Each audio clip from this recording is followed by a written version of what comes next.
शुभ सकाळ.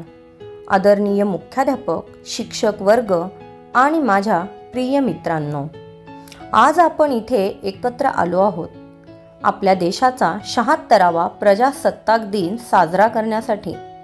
या खास दिवशी आपण केवळ इतिहासातील घटनांवर विचार न करता प्रजासत्ताक दिनाचा खरा अर्थ समजून घेण्याचा प्रयत्न करूया. हा दिवस फक्त साजरा करण्याचा नाही, तर आपण भारताच्या उज्ज्वल परंपरेचा वारसा पुढे नेण्याची जबाबदारीही घेतो. 1950 साली याच दिवशी आपल्या भारताचे संविधान अंमलात आले आणि आपला देश सार्वभौम प्रजासत्ताक बनला. हे संविधान केवळ नियमांचा दस्तऐवज नाही, तर आपल्या लोकशाहीचा आत्मा आहे. ते आपल्या देशाला न्याय, समानता आणि संधी देणाऱ्या मूल्यांचा आरसा आहे. मात्र हे मूल्य फक्त आदराने पाहण्यासाठी नाहीत, ती आपल्या कृतीत उतरवण्यासाठी आहेत.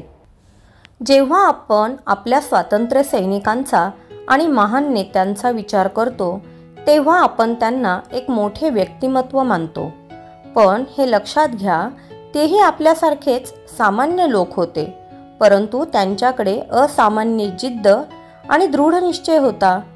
त्यांनी एका अशा भारताचे स्वप्न पाहिले होते, जिथे शक्ती काही मोजक्या लोकांच्या हाती नसून प्रत्येक नागरिकाच्या हृदयात असेल. त्यांची लढाई केवळ स्वातंत्र्यासाठी नव्हती, तर न्यायपूर्ण आणि समतोल समाजासाठी होती.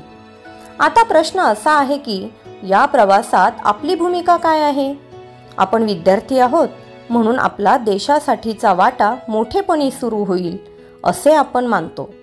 पण मी सांगू इच्छिते की बदल आजपासूनच सुरू होतो.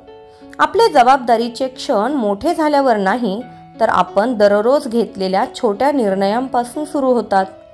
प्रजासत्ताक दिन आपल्याला फक्त आपल्या यशाचे स्मरण करून देत नाही, तर आपल्याला पुढे वाटचाल करण्याचे आव्हानही देतो.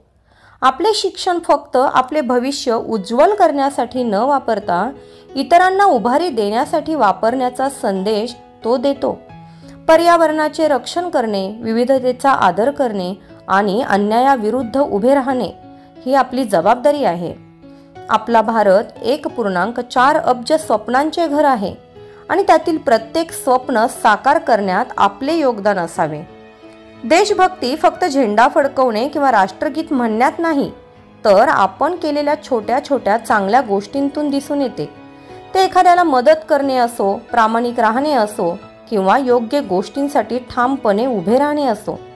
आज आपण तिरंग्याला सलाम करत असताना आणि आपल्या पूर्वजांच्या बलिदानांना आदर देताना आपण एक वचन देऊया, केवळ अभिमानी नागरिक बनण्याचे नव्हे, तर जबाबदार नागरिक बनण्याचे.